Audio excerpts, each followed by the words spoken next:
আজকের video start করতেছি Vicenza থেকে। ইতালি ভিসেন্সা থেকে যাচ্ছি সুইজারল্যান্ডে। সুইজারল্যান্ডে আমার ফার্স্ট টাইম ভিজিট। আমরা ভিসেন্সা থেকে ট্রেন নিছি, যেটা হচ্ছে ফ্রেস্টারোসা, দেন চেঞ্জ করে হচ্ছে ইউরোসিটিতে যাব। আমাদের ফার্স্ট স্টেশন হচ্ছে মিলানো।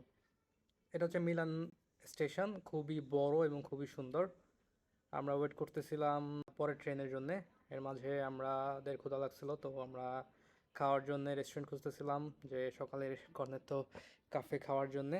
তো খুঁজতে খুঁজতে আমরা ট্রেন স্টেশনে একটু বাইরের দিকে আসার পরে দেখি রেস্টুরেন্ট আর বার আছে, তো ওইখান থেকে আমরা সকালে ব্রেকফাস্ট করে চলে আসলাম ট্রেনে। এটা হচ্ছে ইউরোসিটি। তবে একটা মজার বিষয় হচ্ছে আমি পাসপোর্ট আনতে ভুলে গেছি, যার কারণে খুবই একটা টেনশনের মধ্যে ছিলাম।